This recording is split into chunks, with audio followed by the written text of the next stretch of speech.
안녕하세요. 최근에 동서가 새 식구로 들어왔어요. 그런데 좀 어이가 없는 일이 생겼습니다.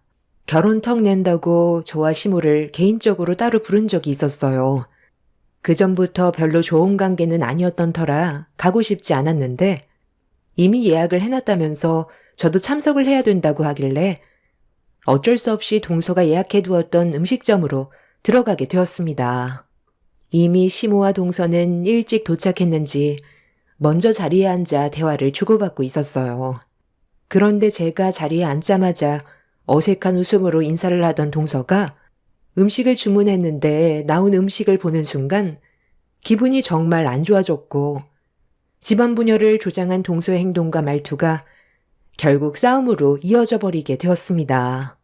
이런 심각한 문제가 생기기 시작한 건 몇 달 전에 동서가 시동생과 결혼을 하겠다고 인사를 오면서부터였어요. 솔직히 저는 인사 온 동서의 얼굴을 딱 보는 순간 어떤 성격을 가지고 있을지 느낌이 어느 정도 왔었어요. 하지만 시동생은 동서에게 푹 빠져서 헤어나오지 못하고 있는 상황이었죠.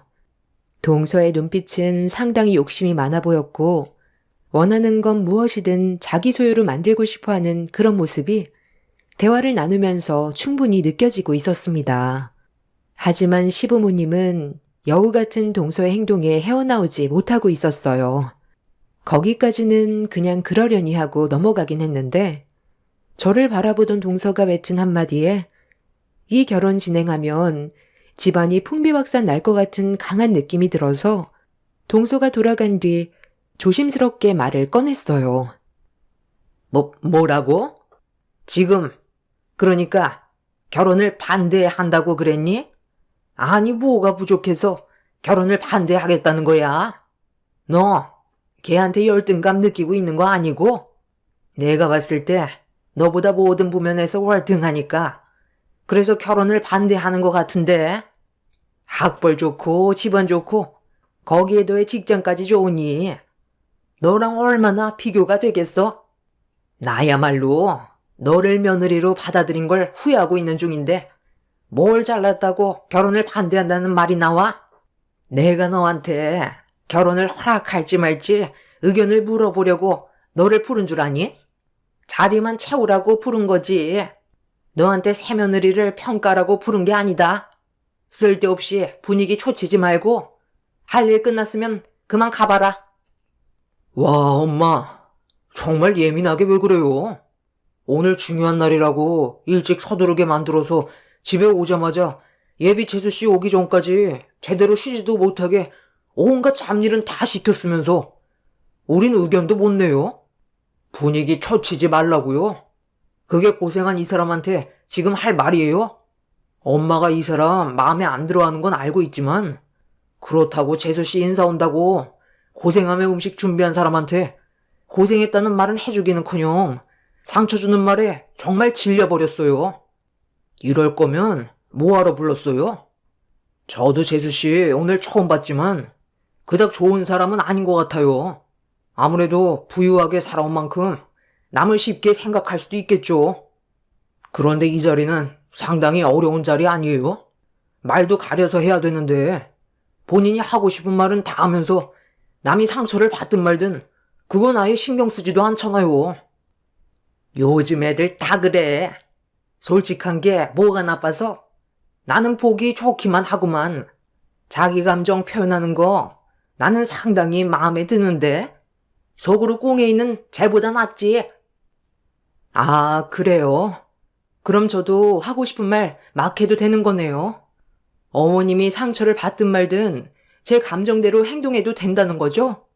제가 불만 한마디 꺼내면 노발대발하면서 한바탕 난리 쳐놓고 엄청 쿨한 척 하시네요. 저번에 기억 안 나세요? 명절날 저 혼자 음식 만드는 거 너무 힘들어서 저 사람한테 도와달라고 한마디 했다가 집안 쑥대밭으로 만들어놨잖아요. 저 그때 열이 39도나 올랐었어요. 몸이 안 좋아서 도움 요청했는데 어머님은 주방에 자기 아들 들어오게 했다고 한바탕 난리 쳤을 때 두 번 다시 오고 싶지 않았는데 며칠 지나고 나서 귀찮은 일 혼자 하셔야 되니까 저한테 마음에도 없는 미안하다는 말에선 또다시 불러내서 일 시켰을 때 정말 서운하고 상처 많이 받았는데도 가족 간의 분열을 일으키고 싶지 않아 참았었어요. 오늘도 제가 이런 말씀 드리는 건 가족을 위해서지, 도련님이 데려온 예비 동서를 개인적인 감정으로 마음에 들지 않는다고 결혼에 대해 반대한 건 아니라고요. 어머님은 그냥 집안 좋고 능력 좋으니까 허락한 거 아니에요. 결혼은 알아서 하겠지만 이 문제로 저에게 피해가 오거나 상처받게 되는 일이 생긴다면 저도 그때는 왕래하지 않을 거예요. 시모는 제 말이 끝나자마자 자기를 협박한다면서 한바탕 난리를 쳤어요. 그 자리에는 시동생과 동서가 집 밖으로 나간 이후에 나눈 대화였기 때문에 시동생은 저희 부부가 결혼을 반대한다는 걸 전혀 모르고 있었어요. 이런 대화를 듣게 된다면 상처를 받을 수도 있겠지만 저는 시동생이 좀 더 좋은 여자를 만나길 원했던 것 뿐이었어요. 동서가 처음으로 시댁에 인사 왔을 때 어떤 행동을 보였냐면 말이 상당히 거칠었어요. 예절 교육이라곤 전혀 배우지 못했는지 입이 너무 험해서 저희 부부는 처음에 깜짝 놀랐었고 시부모님도 당황한 듯 보였지만 집안이 좋고 사업도 크게 하고 있어서 시모는 놓치기 싫었던 것 같아요. 음식점을 3개 정도 운영하고 있고 거기에서 들어온 수익도 상당한 듯 했어요. 시동생도 대기업에서 근무를 하고 있긴 하지만 벌어들이는 수익 자체가 다르기 때문에 시부모님은 그런 동서를 놓치고 싶지 않았던 거고 눈앞에 돈이 보이니까 무슨 말을 해도 다 넘어갈 수 있던 거였습니다. 저와 시모가 동서 인사 온다고 힘들게 만들어 놓은 음식들을 한 입 베어 물더니 인상을 팍 쓰면서 그 자리에서 입안에 있던 음식을 뱉어 버리더라고요. 그리곤 이런 음식을 먹을 바엔 차라리 그냥 시켜 먹는 게 나을 것 같다면서 정성 들여 음식을 만든 고생은 생각도 안 하고 거침없이 말을 함부로 하는 동서의 모습이 저에게 엄청난 실망으로 다가왔어요. 어느 누가 초면에 그런 말을 할 수가 있겠어요. 아무리 자기 입맛에 안 맞는다고 막말을 하는 사람을 어떻게 한 식구로 받아들이겠어요. 그래서 시동생이 결혼에 대해 다시 생각해보는 게 좋을 것 같다는 의견을 말했던 건데 당장 눈앞에 보이는 재력 때문에 저희 부부의 말은 아예 차단해 버렸습니다. 시동생은 동서에게 콩깍지가 완전히 쓰여있던 상태라 이런 걸 바로 잡으려면 시부모님이 나서야 하는데 오히려 하루빨리 결혼식을 올리려는 모습들이 너무 불안해 보였어요. 결국 저희 의견은 조금도 고려해주지 않고 일사천리로 결혼식을 올리게 되었던 거죠. 사람은 겉모습만 보고 판단하면 안 된다고 했지만 동서는 겉모습뿐만 아니라 모든 행동들이 불량스러웠고 저를 형님으로 받아들이는 게 아닌 자기보다 밑으로 생각하고 있었어요. 잘못된 건 확실하게 짚고 넘어가야 할 것 같아 참다가 시댁에 모임이 있을 때 동서와 단둘이 대화할 수 있는 자리가 마련돼서 최대한 좋게 대화를 풀어나가려 했습니다. 시동생과 결혼을 했으면 그에 맞게 행동해야 된다고 설명하면서 어른을 공경할 줄 알아야 된다고 좋게 말을 했는데 갑자기 웃더라고요. 어른을 공경할 줄 알아야 된다고요? 저는 저보다 못한 사람은 대우해줄 필요가 없다고 생각하는데요. 저보다 잘난 부분이 있어야 뭐라도 배우죠. 제가 형님 대우를 안 해주는 것 같아서 지금 이러는 거예요? 제가 왜 그러는지 설명해 드릴까요? 저보다 능력 좋아요, 집안이 좋아요, 학벌이 좋아요. 모든 게 저보다 못하는데 무슨 대우를 해요? 형님이라고 존칭해주는 것만도 감사하게 생각해야죠. 원래 저는 저보다 못한 사람한테는 그냥 반말해요. 얻어갈 게 없는데 굳이 존대할 필요 없잖아요. 정말 웃긴 게 몇 년 더 살았다고 해서 대우받으려는 거 꼭 골빈 것들이나 그런 거 따지더라고요. 뭐 그렇다고 형님이 그렇다는 건 아니고요. 그래서 저는 나보다 잘난 사람과 마주했을 때나 그 사람을 대우해주지 나보다 아래인 사람한테는 원래 사람 취급도 잘 안 해줘요. 형님은 그래도 가족이니까 형님이라는 단어 하나는 해야 될 것 같아 이렇게 불러드리는 거니 나를 가르치려 들지 마요. 내 말에 기분 나쁜 건 아니죠? 틀린 말이 아니니까 형님도 아무 말도 못하는 것 봐요. 나에게 대우받고 싶으면 나보다 잘나면 돼요. 내가 지금 맞는 말이라 말을 못하는 게 아닌 어이가 없어서 말이 안 나오는 거야. 그래, 모든 부면에서 월등한 건 알겠는데 그래도 사람 멋대로 판단해서 함부로 무시해선 안 되는 거야. 아무리 재력이 있고 배운 게 많다 해도 사람으로서 인성이 우선시돼야 하는데 제일 중요한 걸 배우지 못하면 나머진 아무 소용이 없는 거야. 지금은 동서가 재력이 있으니까 사람 함부로 깔보는 것 같은데 그 부가 언제까지 갈 것 같은데? 사람 인생은 한 치 앞도 모르는데 지금 잘 나간다고 감정대로 행동하는 거 나중에 엄청난 후회로 돌아올지도 몰라. 내가 말하고 싶은 건 동서보다 못해 보여도 다른 부면에서 배울 점들이 있고 기본적으로 해야 될 것들은 지켜줘야 된다는 거야. 내가 동서보다 살아온 세월이 몇 년이고 그만큼 삶의 지식은 많다고 생각해. 윗사람에 대한 예의는 필수적으로 배워야 될 기본적인 도리인데 그걸 배우지 못했으니 앞으로 내가 언지를 줄 테니까 동서도 이 집에 며느리로 들어온 이상 지킬 건 좀 지켜줘. 이건 부탁하는 게 아닌 당연한 거야. 나 참 어이가 없어서. 내 나이가 몇인데 지금 가르침을 받으라는 거야? 지금까지 살면서 누가 나에게 예의 없다고 말한 사람 없었고 나를 가르치려는 사람 한 명도 없었어. 동서의 제일 큰 문제는 윗사람에 대한 기본적인 예절을 전혀 배우지 못해 자기 기분대로 행동을 해야 되고 상대방의 기분은 조금도 배려해주지 않는다는 거였습니다. 제가 이런 말을 했다고 동서는 감정이 격해져 흥분을 하더니 시댁 집안이 떠나갈 정도로 화를 냈어요. 성격도 상당히 다혈질이고 그런 모습이 엄청 실망스러웠습니다. 시동생과의 결혼 전부터 어느 정도 예상은 하고 있었지만 역시나 제가 생각했던 대로 흘러가는 걸 보니 시댁 집안은 얼마 가지 못할 것 같은 느낌이 들었습니다. 조만간 분열이 생길 것 같아 보였고 저희 부부는 거리를 두기로 어느 정도 마음의 결정을 내린 상태였어요. 시부모님은 이미 동서에게 잡혀 살고 있었거든요. 상당히 비싼 고가의 명품을 아무렇지도 않게 선물을 주다 보니 동서가 어떻게 행동하든 그런 건 전혀 신경을 쓰지 않았습니다. 서로 편하게 지내면 되는 거지. 언제부터 격식 같은 걸 따졌다고 막내 며느리를 가르치려 들어? 그런 거 싫어한다고 하잖아. 너 때문에 좋았던 집안 분위기를 망치는 거야? 차라리 이럴 거면 너 그냥 오지 마라. 네가 명품 가방 한 번이라도 지어줘 봤어? 우리 집안 분위기 망치는 건 전부 너로 인해 시작된 거야. 이게 왜 이 사람 때문이에요? 재수 씨가 버릇이 없으니까 계속 문제가 일어나는 거잖아요. 계속 이 사람한테만 차별하고 상처 줄 거예요? 묵묵히 시키는 거 다 하고 집안의 균형을 최대한 바로잡으려고 노력하는데 그런 모습은 보려하지 않고 눈앞에 지어지는 명품 가방에 두 눈이 멀어서 정말 중요한 걸 놓치면 우리 집안이 무너지는 건 순식간이라고요.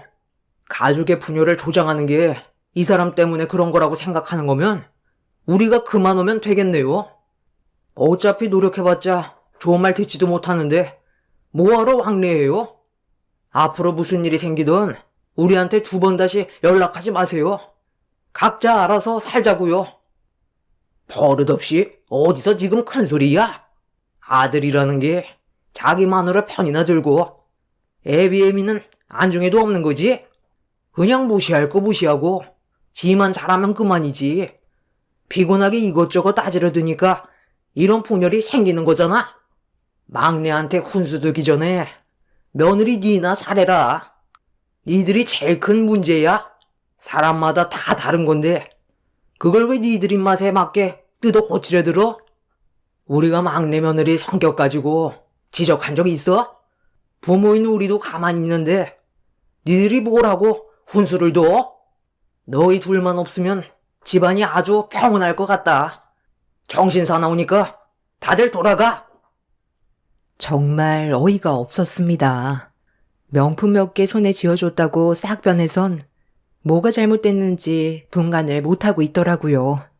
남편도 그런 시부모에게 실망을 정말 많이 했는지 더 이상 찾아오지 않겠다면서 시댁을 뛰쳐나갔습니다. 동서가 들어오기 전까지만 해도 이 정도는 아니었는데 눈앞에 보이는 돈 때문에 이렇게까지 변하게 될 거라곤 예상하지 못했었네요.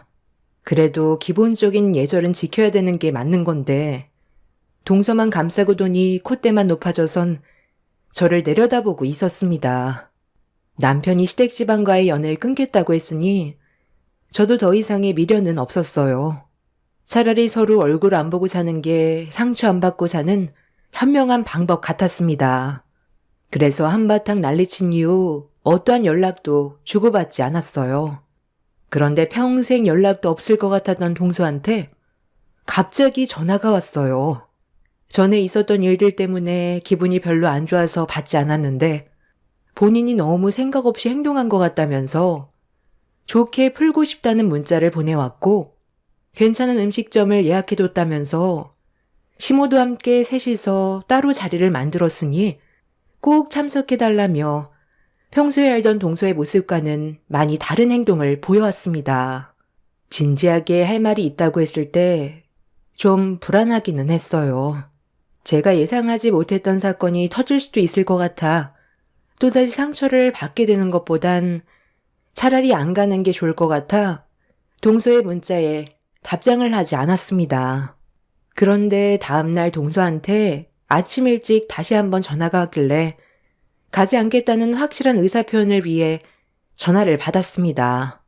동서는 제가 전화를 받자마자 혀가 말려 들어갈 듯한 말투로 결혼하고 나서 제대로 된 식사 자리 한번 마련하지 못해 마음이 계속 쓰였다면서 중요하게 의논해야 될 말도 있으니 꼭 나와달라고 부탁을 하기 시작했어요.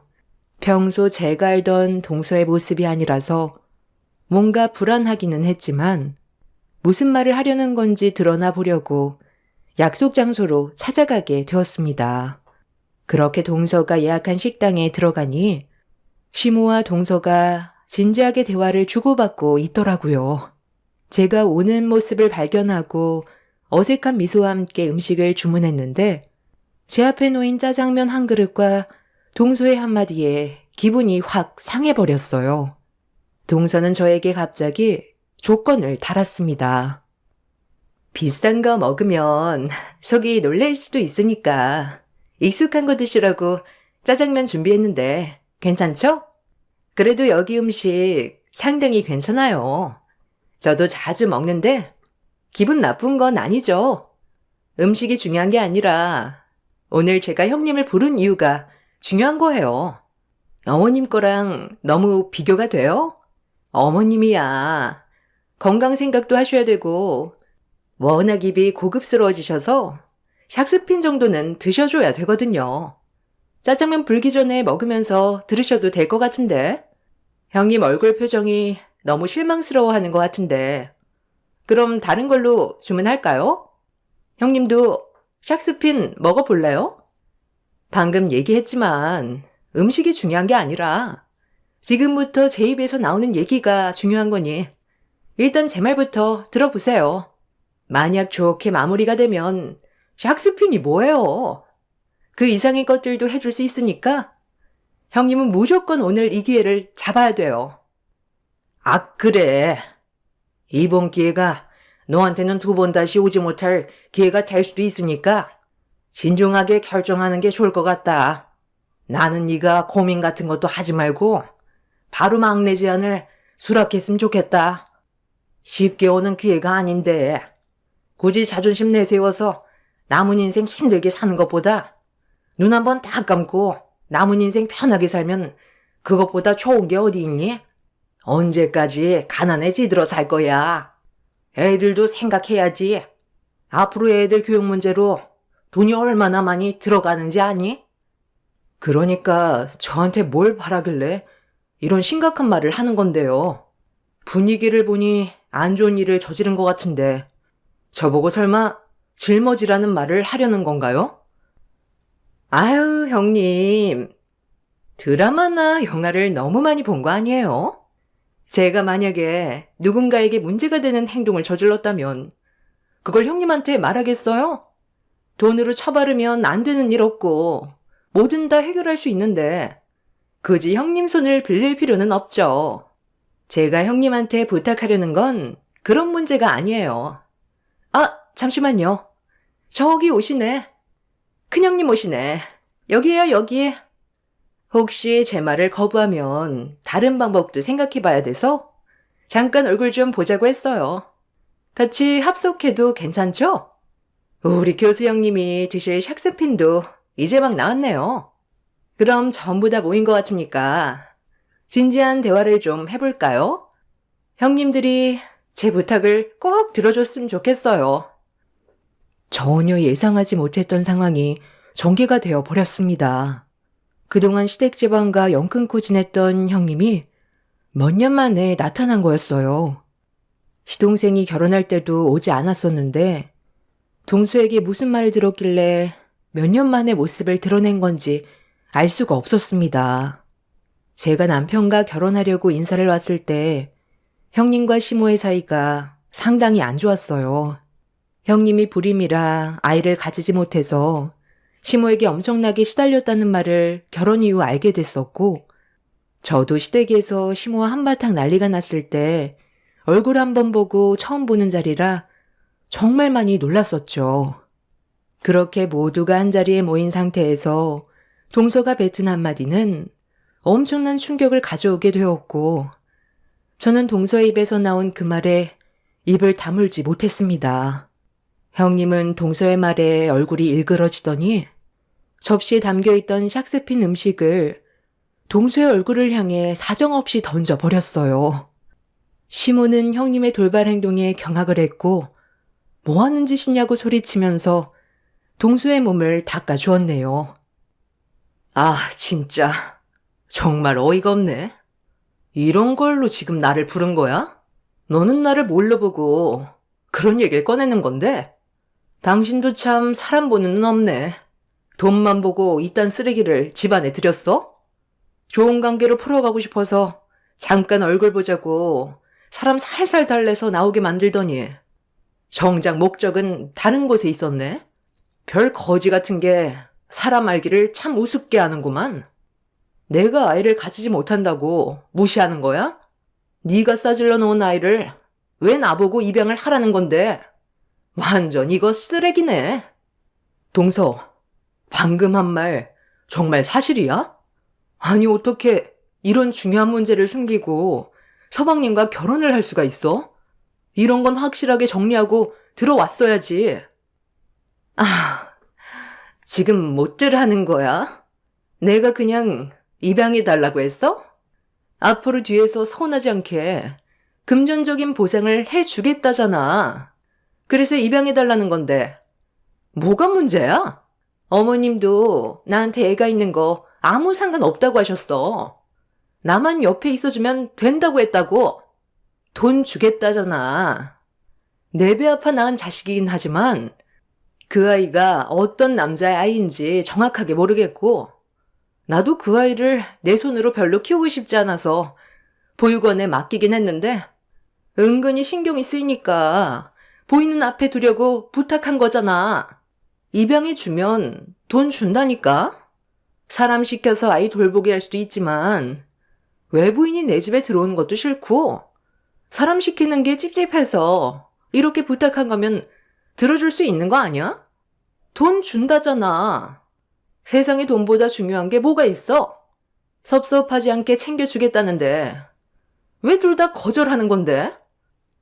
어디서 굴러다녔길래 애까지 싸질러 놓고 그거에 따른 책임을 안 지려는 건데 그럴 거면 왜 10달 품어서 세상 밖으로 나오게 만들어? 벌써 4살이나 됐다며. 그럼 한창 부모의 손길이 필요할 나이인데 눈앞에 엄마가 있는데도 우리 보고 키우라는 게 말이 된다고 생각해? 돈이면 다 되는 줄 알아? 이런 사실을 숨기고 결혼했다는 것도 놀랐지만 배아파 낳은 자식을 보육원에 보낸 게 더 큰 충격이다. 어머님한테 보살펴 달라고 하면 되겠네. 괜찮다며. 상관없다고 하셨다면서. 그건 나도 싫다. 내가 왜 애를 봐주니? 나는 막내 며느리한테 용돈 받아가면서 남은 인생 즐겁게 살고만 싶지. 힘든 건 하고 싶지 않다. 세상 정말 하다하다 별짓 다 하시네요. 네가 얼마나 재력이 많은지는 모르겠지만 돈으로도 안 되는 것들이 있는 거야. 나이만 처먹었지. 완전 골빈년이었구만. 이 사실 아직 그 사람은 모르고 있어요. 그리고 아버님도 아직까지 모르고 계시고요. 여기 모여있는 저희들만 알고 있는데 좋게 해결 보면 서로 좋은 일 아니에요? 저희 집안에서도 저한테 아이가 있다는 거 전혀 알지 못해요. 해외여행 간다고 거짓말하고 출산할 때까지 잠석해 있었어요.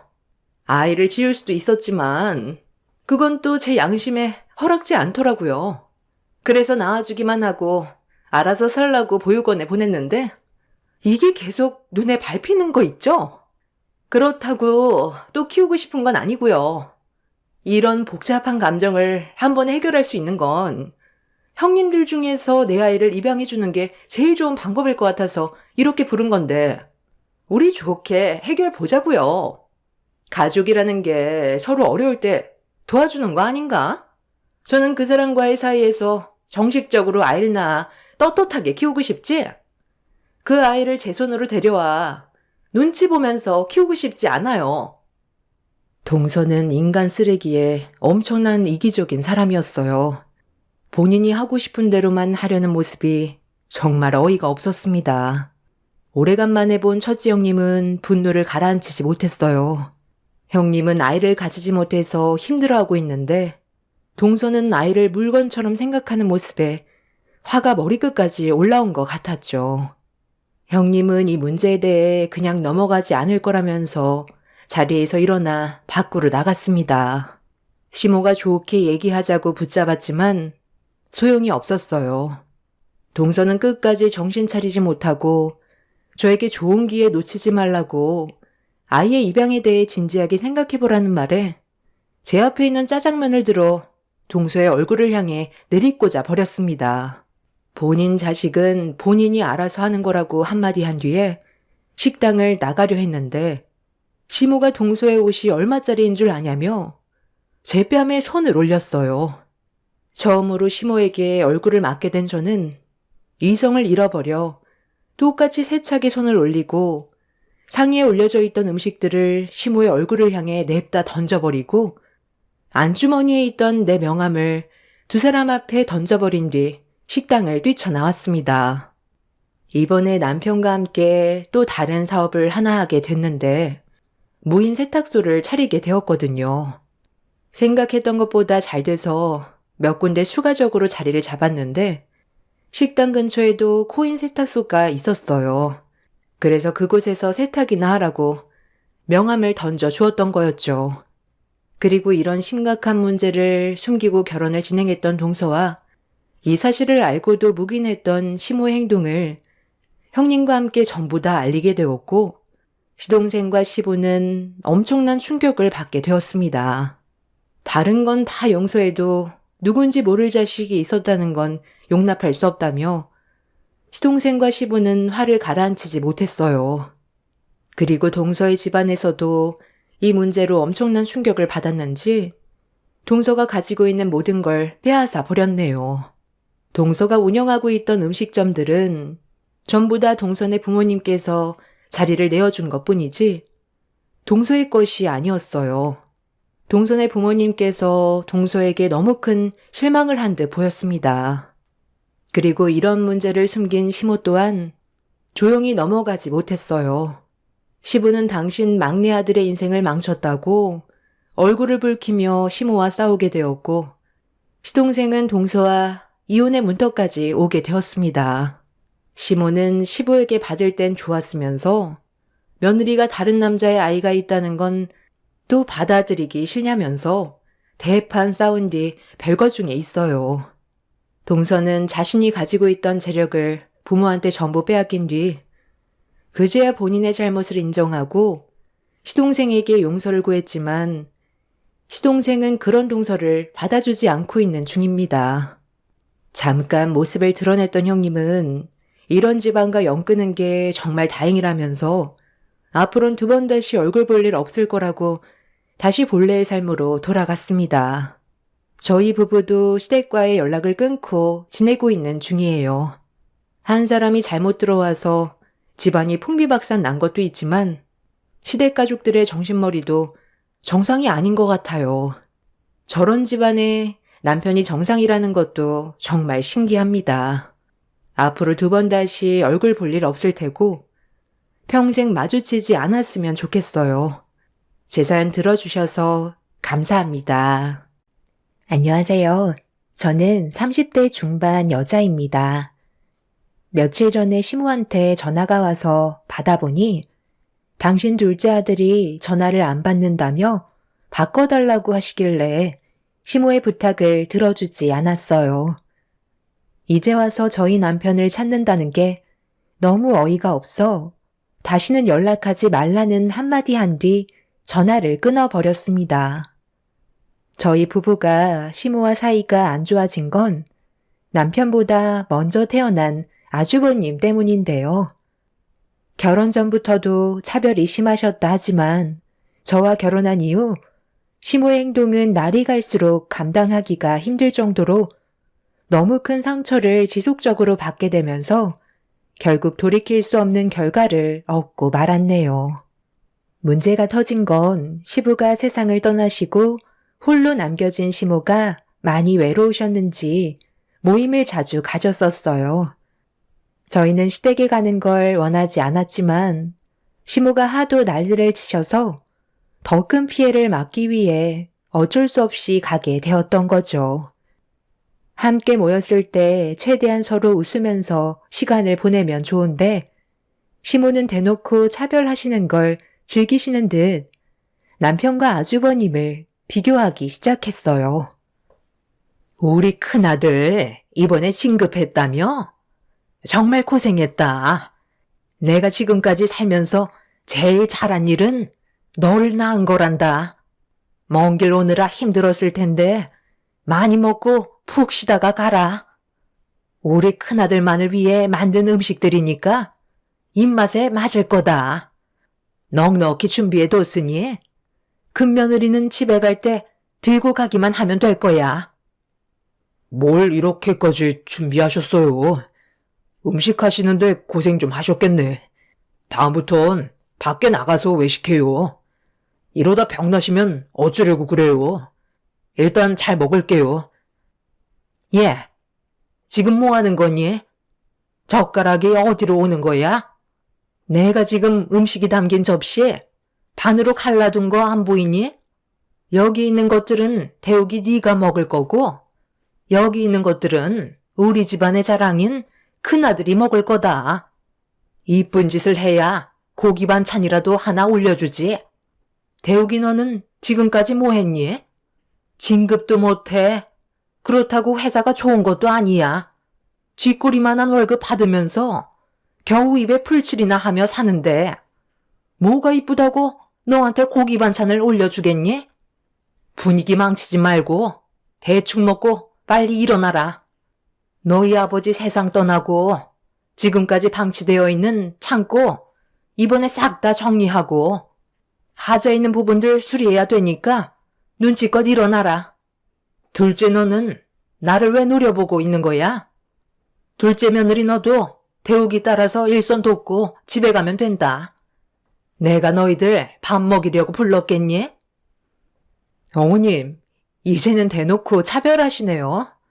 아주버님이랑 형님이 드실 음식들은 한쪽으로 몰아주시고 저희는 시어 빠진 신김치에 묵은 반찬들 먹으라고 주신 거예요. 아주버님은 윤기 잘잘 흐르는 잡곡밥인데 이 사람 건 말라 비틀어진 찬밥 데워 주셨네요. 이 사람도 어머님이 똑같이 배 아파 낳은 아들이라고요. 누가 내 아들이야? 뭐 하나 마음에 드는 구석이 하나도 없는데 어떻게 내 아들이라는 거니? 한 뱃속에 태어났어도 엄연히 급이 다른 거야. 장남이라고 사는 것 자체가 다르잖니? 며느리도 잘 들여와서 지금 얼마나 잘 나가냐? 쟤는 지금까지 살면서 도움되는 건 하나도 없었다.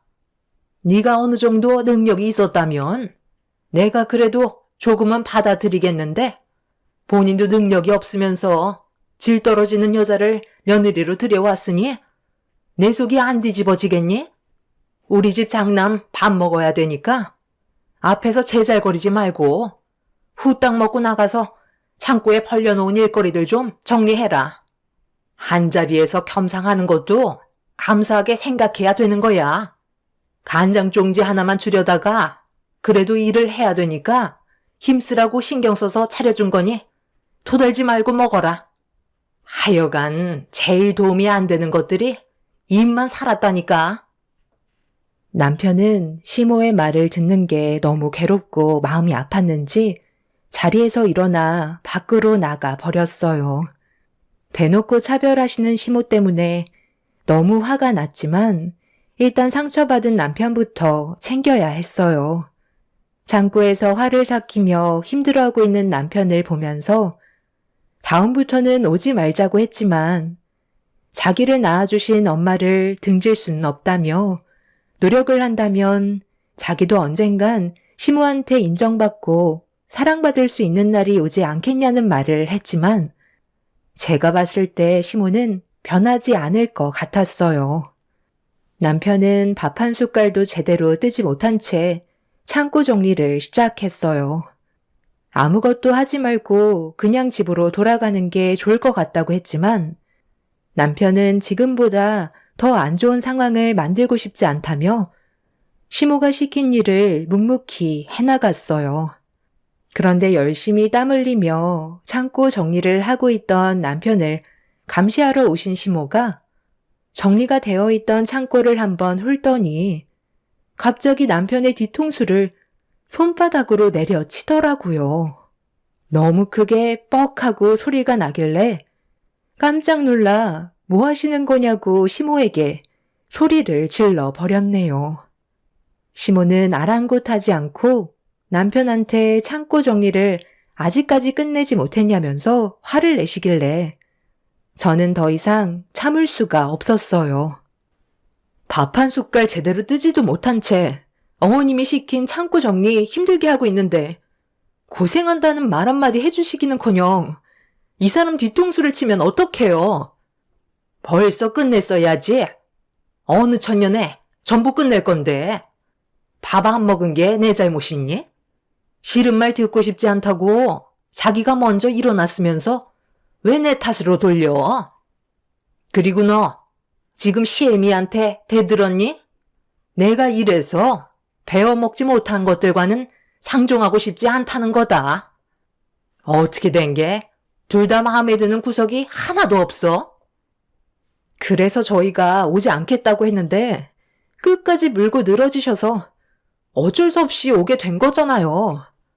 이럴 거면 다음부터 부르지도 마세요.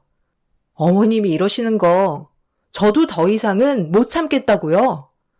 하루 이틀도 아니고 이 사람이랑 결혼하고 지금까지 살가운 말 한마디 들은 적 없고 매일 자존심만 깎아내리는 말만 하시는데 제가 오고 싶겠어요?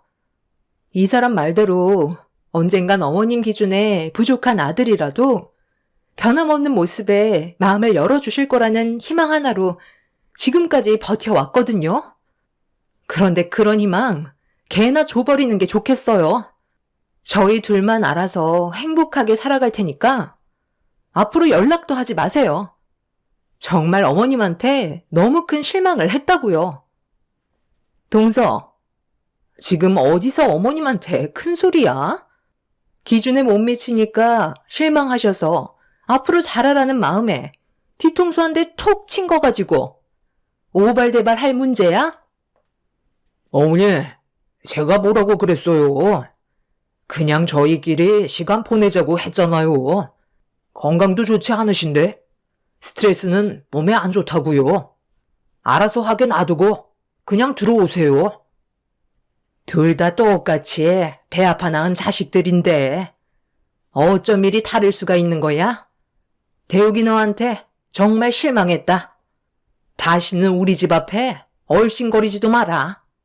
내가 가진 재산은 전부 큰아들한테만 남겨줄 테니까 너는 조금도 바라지 말고 평생 가족 없이 서럽게 한번 살아봐라. 태어나게 해준 걸 감사하게 생각하지 못하는 배은망덕한 놈한테는 아무것도 해줄 수가 없다. 나는 큰아들 하나만 있어도 남은 인생 행복하게 살아갈 자신이 있으니 너도 엄마란 존재를 머릿속에서 지워버려라. 정말 너무하시네요. 저를 낳아주신 분이고 엄마이기 때문에 상처되는 말들을 듣고 살아왔어도 지금까지 힘들게 버텨왔었어요. 엄마는 항상 저보다는 형이 우선이었죠. 장남이고 집안의 기둥이라면서 어렸을 적부터 저는 사회로 내모르셨고 형은 공부에만 매진할 수 있게 모든 걸 지원해 주셨잖아요. 제가 왜 이 모양 이 꼴로 살고 있는데요. 가고 싶은 대학 포기하고 형 뒷바라지 하다 보니 어느새 형 손에는 많은 것들이 쥐어져 있었는데 저는 아무짝에도 쓸모없는 빈 껍데기만 남아 버렸다고요. 그래도 제가 노력한 만큼 가족들은 저를 버리지 않을 줄 알았어요. 하지만 형이 자리 잡고 나서 저는 아예 인간 취급도 안 하시고 여태껏 서럽게 살아왔는데 한 번이라도 저를 불쌍히 여겨주셨다면 이런 식으로 대우해주지 않으셨을 거예요. 형도 그러는 거 아니야. 도움이 필요할 때는 성공하면 받은 것보다 훨씬 더 많은 걸 보상해 주겠다고 해놓고선 성공하고 결혼까지 했으면서 나한테는 아무것도 돌아오는 게 없었다고. 그래, 거기까지는 이해할 수 있었어. 결혼하면 여기저기 돈 나갈 때가 많으니까 나한테는 관심 가지기 힘들다는 거 충분히 받아들이며 살고 있었다고. 그런데 내가 결혼한다고 했을 때 형은 나한테 뭐라고 했는데? 쓸데없이 돈 나가는 일 만들지 말고 혼자 살아가라며. 결혼은 형 하나로 족한다고 필요한 일 2번은 겪고 싶지 않다면서 축하해 줄 수 없다고 했었지? 그때 내가 얼마나 큰 상처를 받았는지 알아? 내 인생은 형 하나 잘 되게 하려고 모든 걸 억지로 바쳤는데 형은 나보고 결혼도 하지 말고 혼자 살다 세상 떠나라고 했잖아. 내가 기어이 결혼하니까 축의금 딸랑 3만 원 내고 갔지? 내 인생 다 빨아먹어 놓고 동생한테 도움받은 거 미안하다며 성공하면 보답해 주겠다더니 축의금으로 3만 원이 말이 된다고 생각해? 형은 내 친구들보다 못한 존재였고 남보다도 못한 사람이었던 거야. 그래도 가족이니까 사정이 있겠지 생각하며 집안의 차남으로서 가족들한테 이쁨 한번 받아보려고 지금까지 버티며 살아왔었어. 그런데 돌아오는 건 결국 이런 거야. 인연 끊는 거 어려운 거 아니야. 하지만 끊어낸 인연을 다시 원래대로 만드는 건 쉽지 않다고. 나는 이 집을 나가는 순간 가족들은 원래 없었던 것처럼 살아갈 거야. 그러니 어떠한 상황이 와도 절대로 연락하지 마. 나를 피눈물 흘리게 만든 만큼 다들 그것보다 더한 고통을 받게 될 거라고. 내가 제일 후회되는 건 당신 뱃속에서 태어난 거야. 남편은 그동안 참고 참아왔던 분노를 한꺼번에 터뜨리게 되면서 오랫동안 묵혀왔던 불만들을 전부 다 쏟아내 버렸어요. 시댁 식구들은 그런 남편을 보고 많이 놀랐는지 입을 다물지 못했고 아주버님은 시무한테 버릇없이 행동한다며 남편의 멱살을 잡았어요. 서로의 감정이 격해지기 시작하면서 몸싸움까지 벌어지게 되자 형님과 제가 남편과 아주버님을 갈라놓으려 하는데 갑자기 형님이 저를 강하게 밀쳤고 중심을 잃게 된 저는 그 자리에서 넘어지고 말았습니다. 이판사판이라고 저를 강하게 밀친 형님한테 달려들게 되었고 집안은 아수라장이 되어버리고 말았네요. 그렇게 한참 동안 난리를 친 뒤 저희 부부는 시댁집안과 인연을 끊어내게 되었지만 그동안 남편이 살아온 인생이 너무 불쌍해 저도 모르게 눈물이 흘러 내렸어요. 한평생 희생만 해오던 사람이었는데 따뜻한 사랑 한번 받아본 적 없이 내쳐졌다는 게 너무 가슴이 아팠습니다. 시모가 남편의 뒤통수를 쳤던 게 이번만이 아니었어요. 제 눈에 확인된 것만 해도 수십 번이었고 그때마다 얼굴을 붉히며 그만하시라고 부탁드렸지만 저희도 쌓였던 만큼 그 분노는 극에 달하게 되었던 거죠. 그래도 남편과 제가 불만을 가진 채 돌아왔다면 정신적으로 많이 힘들었을 테지만 어느 정도는 풀고 나온 것 같아 마음은 후련했었어요. 시댁 식구들과 엮이지 않는 게 저희 부부에게는 훨씬 더 큰 이득이었네요. 저는 더 이상 신경 쓰지 않아도 되니 저도 마음이 한결 편해졌지만 남편이 저보다 훨씬 더 안색이 밝아졌어요. 끈질겼던 인연을 끊어낸다는 게 이렇게까지 속이 편할 줄 몰랐습니다. 저희 부부만의 시간도 가질 수 있었지만 더 중요한 건 스트레스를 받지 않아도 된다는 거였어요. 남은 인생 앞으로 시댁집안과 절대로 엮이고 싶지 않다는 마음이 간절하게 들면서 이사까지 고려하게 되었네요. 시모 성격상 어느 정도 시간이 지나면 또다시 남편의 도움을 필요로 하게 될 텐데 그렇게 된다면 저희가 싫다 해도 서로가 얼굴을 붉히게 되는 쳇바퀴 같은 반복되는 상황이 이어지게 되겠죠. 그래서 이참에 남편 회사와 가까운 지역으로 거주지를 알아보게 되었는데 꽤 괜찮은 집이 하나 나와 곧바로 계약을 진행한 다음 이사 준비를 시작했어요.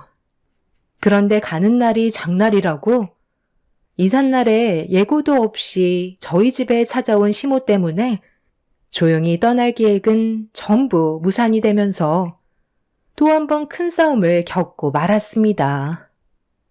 너희들 이사 가니? 어느 정도 예상은 했다만 이렇게까지 나올 줄은 몰랐네. 내가 왜 찾아왔는지 궁금하지? 그래도 우리 정산해야 될 건 남아 있잖아. 갑자기 찾아오셔서 무슨 정산이요? 저희는 어머님한테 빚진 거 없는데요.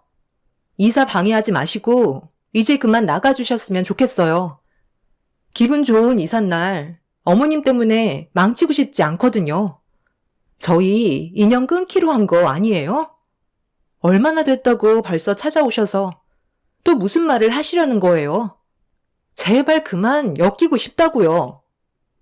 나는 너희들 얼굴 보는 게 좋아서 온 줄 아니? 받아야 될 게 있기 때문에 온 것뿐이다. 인연을 끊어낸다 해도 정사는 마저 끝내야 될 거 아니야? 대욱이 너, 내가 힘들게 10달 품어서 배 아파 낳아줬으니 그에 따른 보답은 해야 되지 않겠어?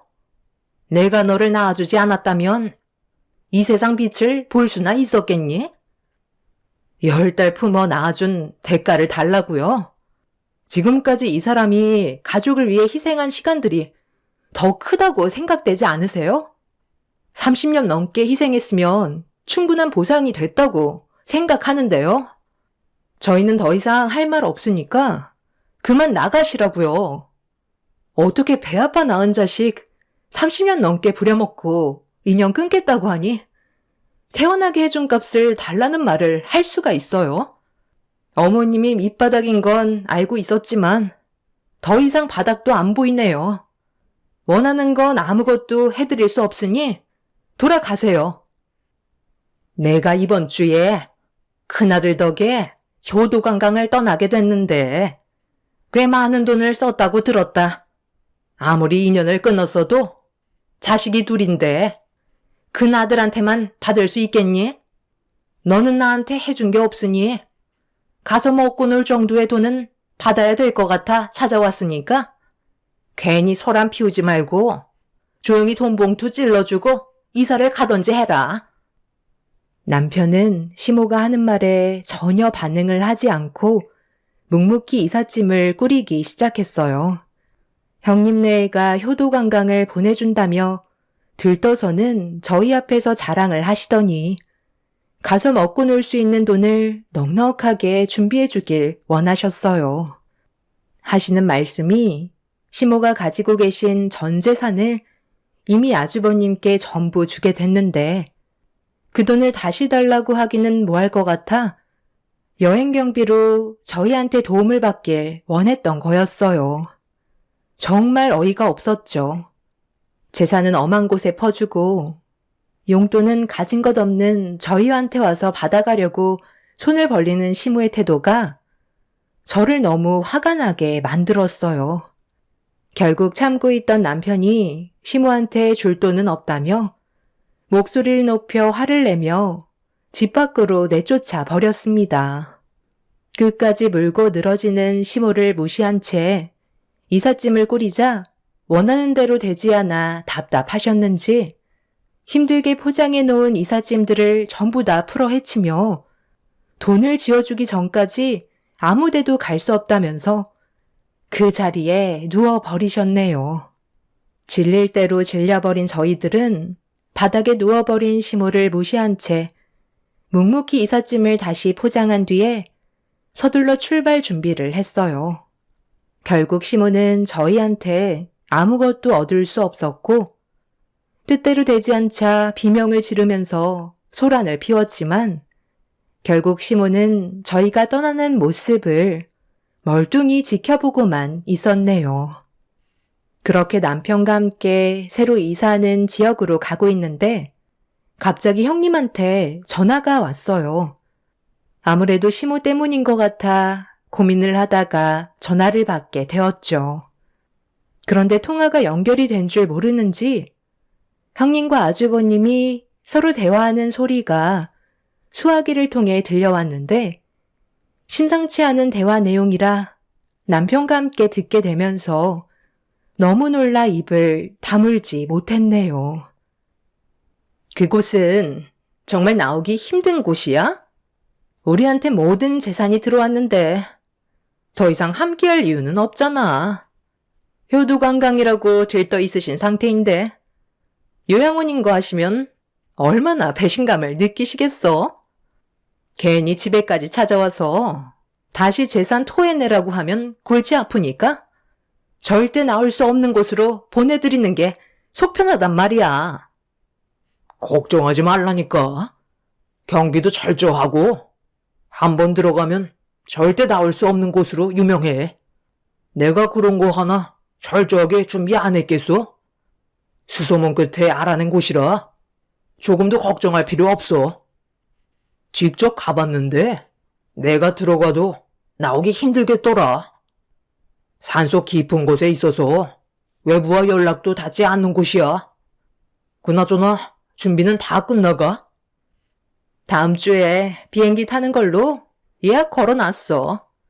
자금이 조금 부족했었는데 잘 됐지 뭐야.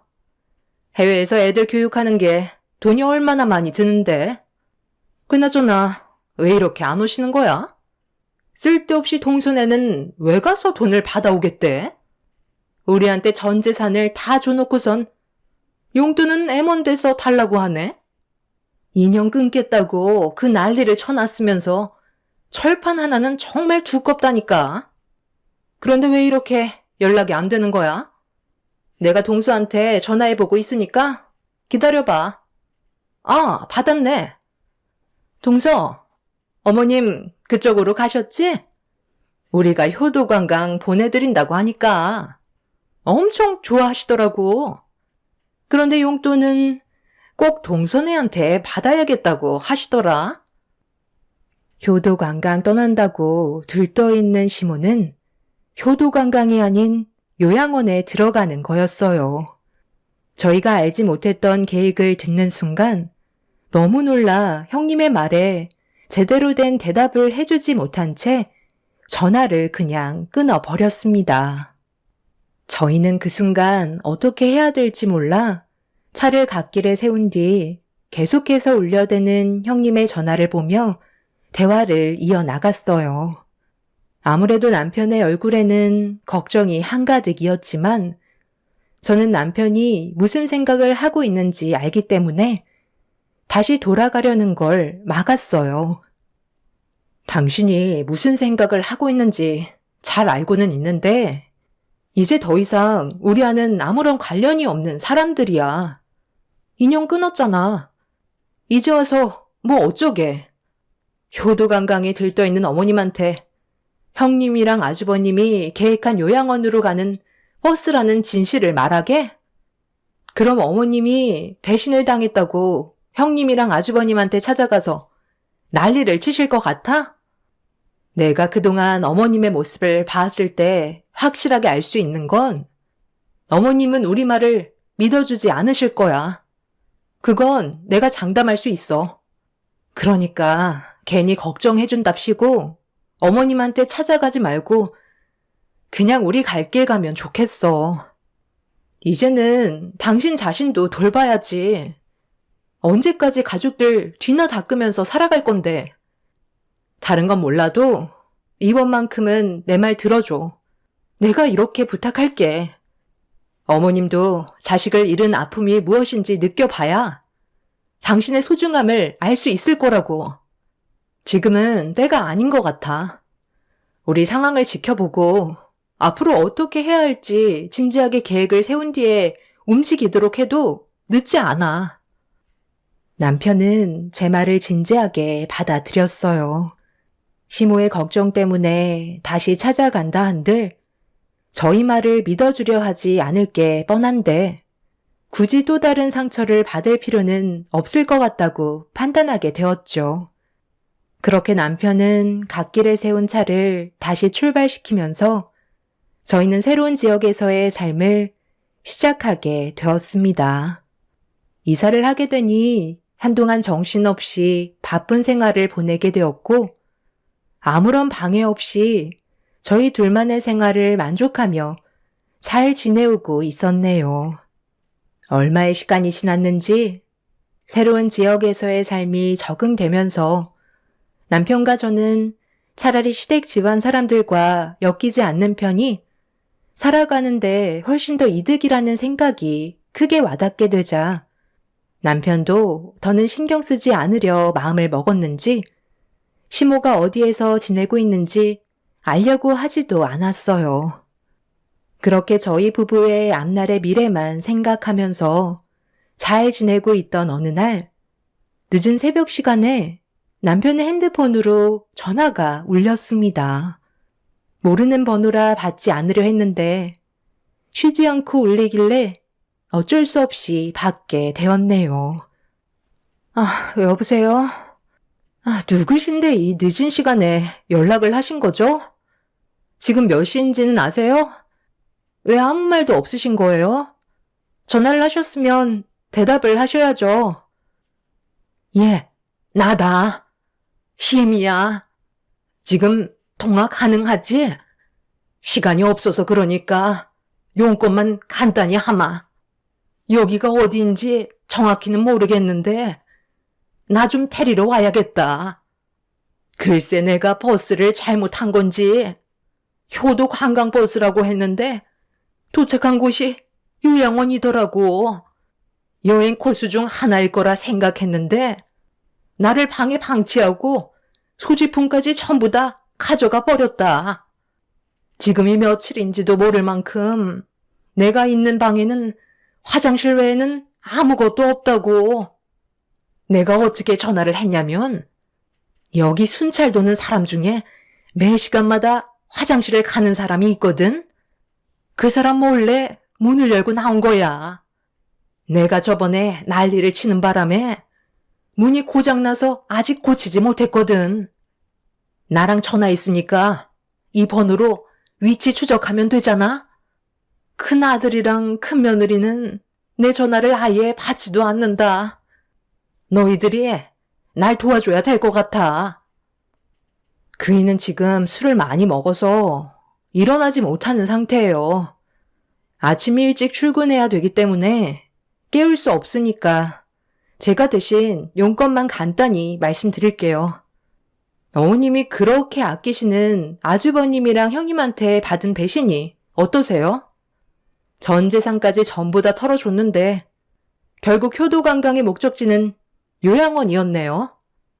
이럴 때만 저희 도움이 필요한 거예요? 평생 요양원에서 효도 관광하시면 되잖아요. 어머님이 원하시는 대로 이루어졌는데 뭐가 더 부족하세요? 필요하실 때는 이용해 먹고 볼일 다 끝나면 가차없이 내치셨으면서 무슨 염치로 저희한테 도움을 받으시려는 거예요? 그곳에서 평생 어머님이 그이한테 어떻게 했는지 진지하게 생각해 보셨으면 좋겠어요. 저는 방금 어머님한테 전화 온 거 그이한테 알려주지 않을 거예요. 그리고 아침이 밝는 대로 전화번호도 바꿀 생각이고요. 어머님은 아주버님보다 지금까지 희생만 해오던 그이한테 마음을 주셨어야 한다고요. 남은 인생 어딘지 알 수 없는 그곳에서 잘 먹고 잘 사시다가 생을 마감하세요. 시모는 그동안의 행동에 대해 잘못했다며 눈물을 흘리면서 용서를 구하셨지만 저는 전화를 끊어 버렸습니다. 남편과 제가 받았던 상처들에 비하면 아무것도 아닌 일이었네요. 형님네가 저지른 일을 저희가 해결해 줄 필요는 없었어요. 그리고 남편한테 이 사실을 알리는 건 옳지 않은 방법 같았죠. 술에 취해 잘 자고 있는 남편을 한참 동안 바라본 뒤에 저도 그 옆에서 잠이 들게 되었네요. 저는 다음날 핸드폰에 번호를 바꿔버렸고 2번 다시 연락이 오지 않게 모든 조치를 취해 놓았습니다. 형님 내외는 이미 해외로 떠나면서 저희보다 먼저 모든 연락을 끊어버렸네요. 형님네도 얼마 가지 않아 분명 자신들의 잘못된 행동에 대해 땅을 치며 후회할 날이 올 거라 생각합니다. 시모도 지금쯤 요양원에서 효도 관광하시며 눈물을 쏟아내며 뼈저리게 후회하고 계시겠죠. 앞으로 저희 가족이 더 이상 시댁 식구들과 엮이지 않고 행복하게 잘 살아갔으면 좋겠어요. 이게 제가 바라는 거고 저의 소박한 꿈이네요. 제 사연 들어주신 분들, 가족들과 항상 행복한 생활을 유지하시길 바라며 여러분들의 삶에 축복이 함께 하시길 기원 드리겠습니다. 감사합니다. 안녕하세요. 저는 15년차 유부녀입니다. 결혼 10년이 넘고서 아이를 낳고 남편과 열심히 키우고 있어요. 요즘 들어 더 늦기 전에 둘째를 낳아야 하나 고민을 많이 하고 있는데 나이도 나이지만 저와 남편은 과연 2아이를 제대로 잘 키울 수 있을까 하는 생각 때문에 많이 주저하고 있어요. 저희가 이렇게 고민을 하는 이유는 바로 남편의 형 때문인데 고민을 하게 된 이유를 여러분들에게 한번 얘기를 해보려고요. 남편에게는 형이 한 명 있는데 어릴 때부터 매번 사고를 치는 사람이라고 했어요. 저희가 대학 때 만나 졸업하고 취업을 하자마자 일찍 결혼을 했는데 저희가 먼저 결혼을 한다고 하니까 누구보다 극구 반대를 했던 게 바로 아주버님이었죠. 아니 너네 무슨 임신한 것도 아니고 뭘 벌써 결혼을 한다고 그래? 아직 나도 장가 안 갔구먼. 됐어. 이런 것도 다 순서가 있는 건데 무슨 나보다 먼저 결혼이야 결혼은. 절대 안 돼. 그리고 그런 건 나한테 먼저 상의를 해야 하는 거 아니냐? 어떻게 결혼식 허락을 부모님한테만 받을 수가 있어? 형한테도 물어보고 먼저 결혼해도 되냐 안 되냐? 아니다. 그게 원래 순서가 아니니 그딴 생각을 하는 거 자체가 안 되는 거지. 아, 뭔 소리야. 결혼 허락을 왜 형한테 먼저 받아? 그리고 형 결혼 안 한다며. 생각도 없다고 해놓고서는 무슨 형이 결혼할 때까지 기다리라는 거야? 그럼 나보고 평생 혼자 살라는 거야? 언제는 자긴 결혼 생각 없으니까 먼저 하라고 해놓고서는 갑자기 무슨 소리야? 어쨌든 우린 먼저 결혼할 거고 이미 상견례 날짜까지 나왔으니까 이상한 소리 좀 하지 마. 누가 허락했다고 상견례를 잡아? 나 이 결혼 허락한 적 없거든? 그리고 내가 언제 결혼 안 한다고 했어? 지금 당장은 결혼 생각 없다고 했지. 제대로 된 여자가 있어야 결혼을 할 거 아니야. 그리고 너 아무리 대학 때부터 연애했다곤 하지만 그렇다고 바로 결혼하는 건 좀 아니지 않나? 내가 뭐 여자친구 있는 앞에서 할 말은 아니지만 솔직히 우리 집안 정도면 빠지지도 않고 너 호구 잡힌 거 아니냐? 아 진짜 뭔 소리 하고 있어. 우리 집안이 뭐가 잘났다는 건데. 그리고 내가 뭐 호구를 잡혀. 쓸데없는 소리 좀 하지 마. 유연이 앞에서 그딴 말 하지 말라고. 아, 내가 미쳤다 정말. 형한테 이런 소리를 그냥 할 게 아니었는데.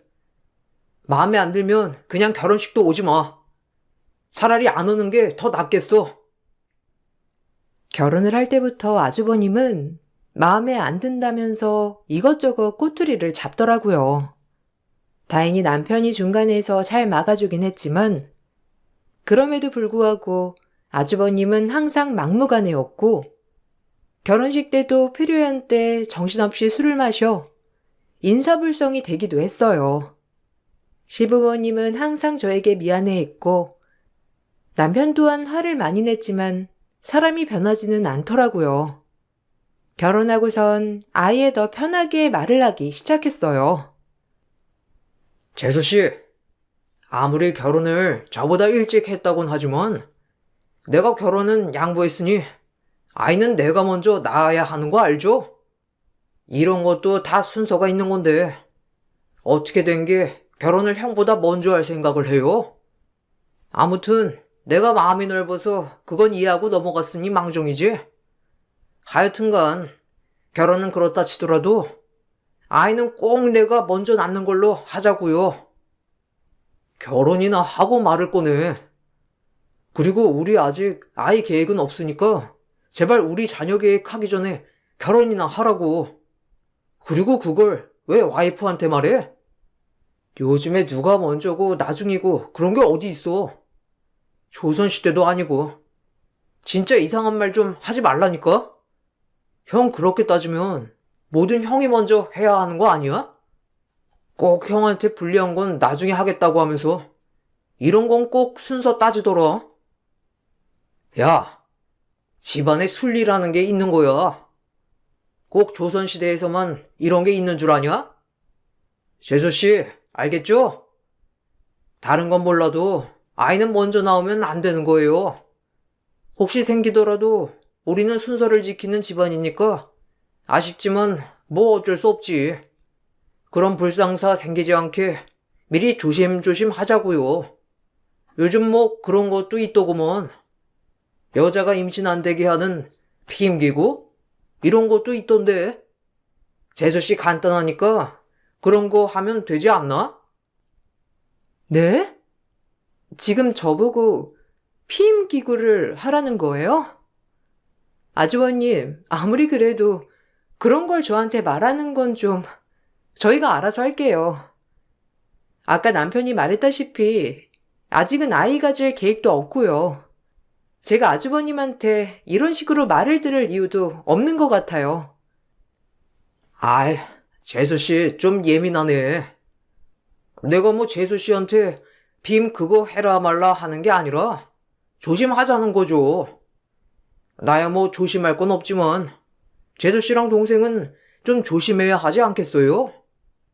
나한테 미안할 텐데 먼저 결혼해가지고 임신도 먼저 하면 아랫대에서 서열이 틀어지지 않겠어요?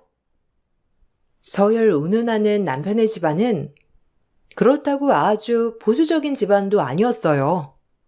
그렇게 따지면 아주버님은 여러 번 재수하느라 남편이 먼저 대학도 갔고 군대도 먼저 갔다 왔고 심지어 취업도 먼저 했는데 그건 또 순서대로 안 했다고 한 것도 아니었죠. 더군다나 집에서 조용히 생활하는 사람이었으면 이렇게 불만이 많지도 않았을 것 같은데 어느 날은 남편이 저한테 조용히 얘기를 꺼내더라고요. 아, 여보. 일단 당신만 알고 있어. 나도 아까야 알았는데 도저히 이건 나 혼자서 해결할 수 있는 건 아닌 것 같아서. 형 지금 경찰 조사 받고 있대. 인터넷 노름하다가 적발돼서 조사받는데 뭐 다행인지 뭔지 징역은 안 받는다고 하는데 돈이 없다고. 아, 얼마 나올지는 모르겠다고 하더라고. 부모님한테는 절대 말하면 안 된다고 하는데 어떻게 하지? 뭐? 지금 뭐라고 했어? 노름? 아, 저번에도 무슨 친구들이랑 술자리에서 내기하다가 싸움 나서 경찰서 갔다 왔다더니만 이번에는 뭐? 노름? 진짜 당신 형이지만 정말 가지가지 하신다 정말. 뭘 어떡해. 어머님 아버님도 결국에는 아시는 거 아니야? 아니 부모님한테도 밝히지 못할 일을 왜 굳이 하는 거야? 정말 이해가 안 되네. 아, 그러니까. 나도 답답하네. 어쨌든 엄마 아빠 아시면 난리 날 거고 어떻게 하지? 형은 나중에 자기가 벌어서 갚겠다면서 이번만 빌려달라고 하는데 진짜 갚을지도 모르겠고 뭐 어떻게 할지는 모르겠네. 당신한테도 미안하고 형이 자꾸 사고 쳐가지고 당신까지 신경 쓰게 하는 것 같아서 미안해. 내가 이번에는 형이랑 잘 얘기해서 정신 차리라고 할게. 당신이 잘 생각해서 선택해. 난 뭐라고 할 말이 없어. 어차피 뭐 아주버님이 내 얘기 들을 것도 아니고 솔직히 당신이 말한다고 해서 들을 사람도 아니고 어쨌든 그래도 이번에는 경찰 조사까지 받아서 벌금도 나온다고 하니까 뭐 정신이라도 차리시겠지. 아주버님은 한탕주의였는데 항상 노름과 내기를 일삼으면서 각종 분란을 일으키곤 했었죠. 그러면서 직장도 이것저것 전전하며 1년 이상을 다니지 않으셨고 한 번 직장을 쉴 땐 6개월 이상 쉬기도 했어요. 반면 남편은 늘 한결같이 성실하고 꾸준한 사람이었는데 직장도 졸업 후 다닌 직장을 10년 이상 꾸준히 다녔죠. 워낙 두 사람 성향이 달랐는데 남편은 그래도 아주버님의 인생이라 존중해줬지만 아주버님은 아니셨어요. 야, 너는 왜 그렇게 미친 듯이 회사에 목숨을 걸어? 어차피 그만두면 남되는 회사를 그렇게 열정을 쏟아서 하고 싶어? 네가 열심히 한다고 해서 뭐 월급을 더 주기라냐? 승진을 빨리 해주기라냐? 결국에는 꼴랑 월급 조금 받으면서 일할 거면서 무슨 야근이니 뭐니 하면서 일을 해? 참. 그러지 말고 내가 좋은 소스 줄 테니까 우리 투자 같이 한번 해보는 건 어때? 난 투자는 별로야. 내 스타일도 아니고. 그리고 난 회사 좋아해. 우리 회사에서 일하는 것도 재미있어. 그리고 내가 열심히 하는 거에 대한 보상이 없긴 왜 없어. 나중에 성과급으로도 나오고 승진할 때도 다 참고해서 승진하는 건데. 주변에서는 그래도 내 승진이 빠른 편이라고 다들 칭찬하는데 형만 그런다니까? 그러고 보니 형은 이번에 면접 갔던 곳에서 출근하라고 한 거 아니었어? 거기? 월급이 고작 그 정도로 뭘 하겠냐? 차라리 투자해가지고 한 번에 연봉 받는 게 낫지. 아침 9시까지 출근하고 야근도 많다고 하는데 나 그런 곳에서 일 못하는 거 알잖냐? 재수씨가 우리 종수한테 뭐라고 하는 거 아니에요? 애도 좀 쉬고 싶은데 재수씨가 하도 뭐라고 하니까 직장에 짱 박혀 있는 거 아닌가? 제가요? 제가 그러라고 해서 그럴 사람도 아닐 뿐더러 남편은 자기 회사 얼마나 애정 갖고 일하는데요. 아주버님은 남편 보면 대단하다고 생각은 안 드세요? 저도 이직해서 그런가 한 직장에 이렇게 계속 오래 근무하는 거 보면 남편 대단하다고 생각 드는데. 대단하긴 미련한 거죠 뭐. 저렇게 열심히 해가지고 뭐 누가 사장이라도 시켜준대요? 그냥 미련한 거지.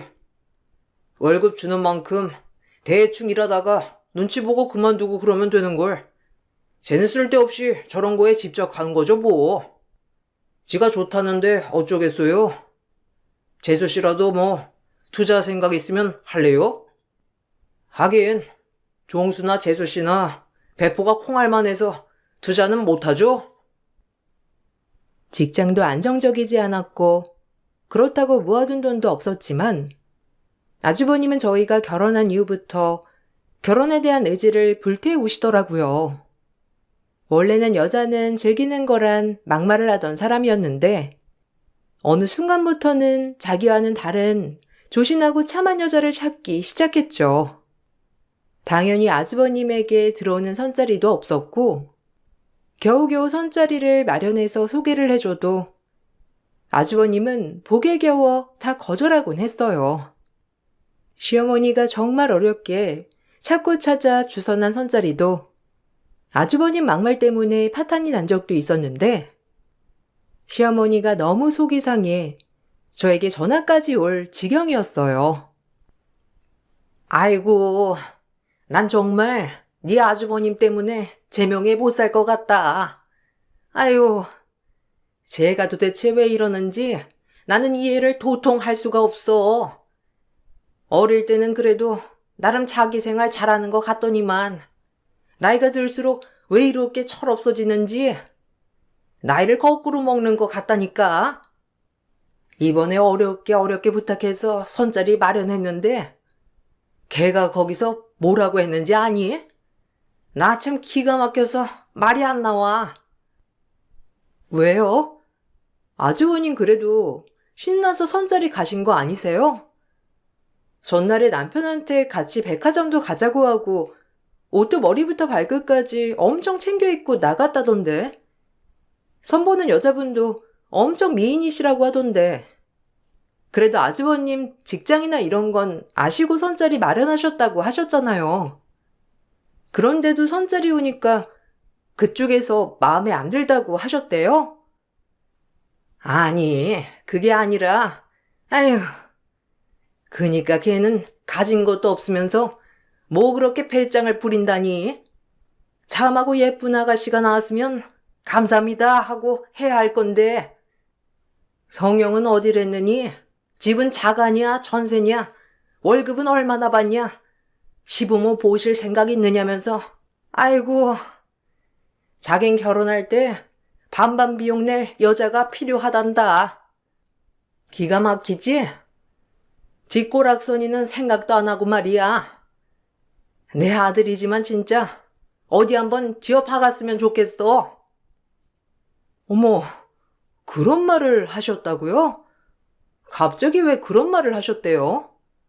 사진 보시더니만 엄청 마음에 들어있다고 하셨잖아요. 손자리에서 뭐 기분 나쁜 일 있었던 건 아니고요?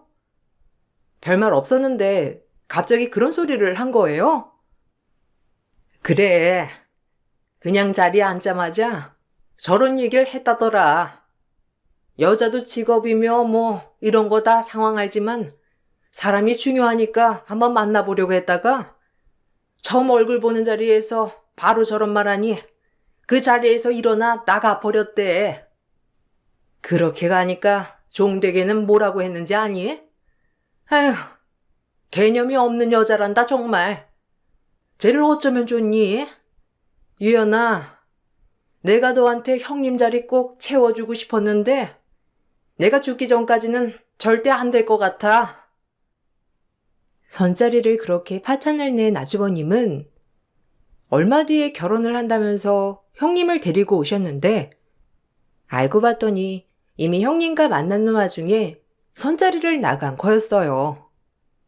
형님께는 그 말을 꺼내지도 못했지만 아주버님은 역시 기대를 저버리지 않는 사람이구나 생각이 들었어요. 어쨌든 온 가족의 골칫거리였던 아주버님이 장가를 간다고 하니 형님에게는 정말 미안한 마음이 들기도 했어요. 혹시라도 아주버님 성격을 전혀 모르고 결혼하는 건 아닐까. 아주버님이 엄청난 연기력으로 형님을 속이고 있는 건 아닐까. 가족들이 주의 깊게 보기도 했죠. 그런데 보니 형님도 아주버님이랑 똑같더라고요. 동서, 말 놓아도 되지? 어차피 내가 동서보다 나이도 이고 설도 위잖아. 안 그래? 들어보니까 결혼하기 전에 약속했다며? 우리가 애 낳기 전까지는 동순애도 아이 안 갖기로. 우리는 이제 아이 가질 거거든? 근데 우리가 아이 낳고서도 바로 나오면 좀 그렇잖아. 나이 차도 별로 안 나고. 한 2, 3년 있다가 낳는 건 어때? 그리고 우리가 아들을 낳으면 동순애는 딸을 낳으면 좋을 것 같은데. 성별을 제가 뭐 어떻게 정할 수 있는 것도 아닌데. 저희는 아직 자녀 계획은 없어요.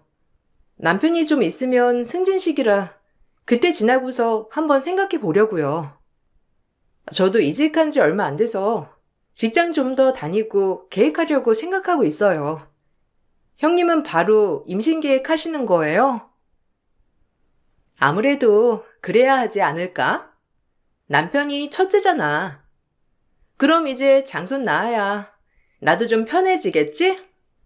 남편이나 나나 아직 건강하니까 지금 계획하면 뭐 당장 임신은 어렵지 않을 거라고 생각해. 그래도 출산일 이것저것 생각해서 3개월 안으로는 가지려고. 왜? 동서는 병원 다녀야 되는 거야? 하긴 동서 보니까 임신이 쉬울 것 같지는 않네. 나는 생리도 꼬박꼬박 잘하거든. 아, 제가요? 저도 생리 꼬박꼬박 잘하긴 하는데. 근데 물어보니까 그거랑은 별개라고 하더라고요. 저 아는 사람도 30대 초반에 결혼했는데 생각보다 임신이 안 돼가지고 검사 받아봤더니 생리를 꼬박꼬박 해도 잘 안 되는 사람도 있다더라고요. 그래서 병원 다니면서 임신했거든요. 저희는 계획하면서 바로 병원 다니려고요. 형님은요? 나? 내가 왜 병원을 다녀? 아유, 동순애는 좀 시원치 않아? 우리는 괜찮아. 그런 게 또 나이랑은 별개잖아? 솔직히 나도 40대니까 걱정되겠다고 많이 듣는데 나 보기보다 신체 나이 젊거든. 난 병원 안 다녀도 임신 잘 될 것 같은데? 어쨌든 가족 서열도 있는데 동서는 아직 아이 생각은 없다고 하니까 그 말 믿고 있을게. 아주버님과 똑같이 말하는 형님을 보면서 똑같은 사람을 잘 만났구나 생각이 들었고 아주버님만큼이나 형님도 마찬가지로 저에게 굉장히 무례하셨어요. 시댁에 한 달에 한 번은 찾아갔었는데 그때마다 꼭 아주버님과 형님도 같이 오셨고 형님은 은근슬쩍 제 옷 택을 확인하시기도 하고 들고 있는 가방이 뭔지도 보기도 하셨어요. 동서, 못 보던 옷인데 새로 샀어? 어디서 샀어? 택 한번 봐도 돼? 여긴 어디지? 아니, 내가 웬만한 브랜드 택은 알고 있는데 이건 어디 건지 잘 모르겠네. 그나저나 동서, 요즘 피부 관리는 잘 안 하는가 봐. 동서 나이에 이렇게 탄력이 없으면 되겠어? 누가 보면 나보다 언니인 줄 알겠네. 동서, 화장품은 못 써? 화장할 때 그렇게 얇게 화장하면 김이랑 이런 거 다 보이지 않아? 아, 이거 그냥 보세 옷이에요. 브랜드는 아니고. 그리고 화장품은 그냥 이것저것 잘 맞는 거 쓰고 있어요. 제가 화장을 많이 하는 편은 아니라서요. 요즘 좀 일이 바빠서 그런지 피부가 좀 푸석푸석하죠? 그래, 피부가 너무 푸석푸석하네. 에이, 동서는 옷이라도 좀 좋은 거 입고 다니지. 보세를 입는 사람이 어디 있어? 사람은 그래도 보이는 이미지가 단데. 그렇게 아껴 써야 살 수 있는 거야?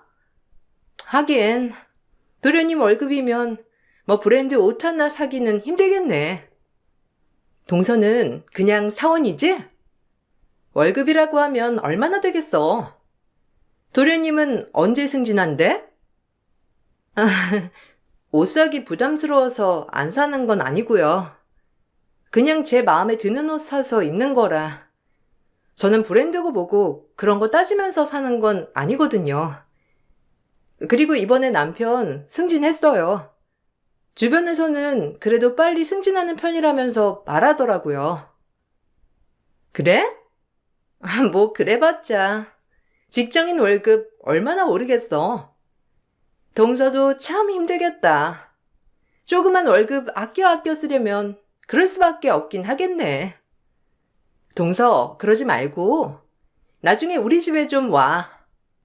나 안 입는 옷들도 많고 버리는 것도 많거든? 차라리 동서 나눠주는 게 낫겠어. 아우, 미리 알았으면 그거 버리지 말고 동서한테 줄 걸 그랬어. 브랜드도 없는 옷 입고 다니는 거 보니 짠하네.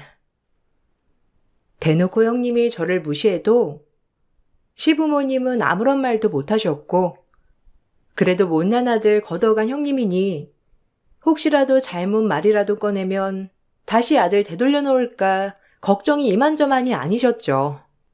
시부모님은 큰아들이 결혼을 하고 난 후에도 혹시라도 아들이 사고를 치면 어쩌나 전전긍긍 하셨는데, 그걸 알고 있었던 전 시부모님을 원망도 하지 못하고 답답한 마음만 갖고 있었죠.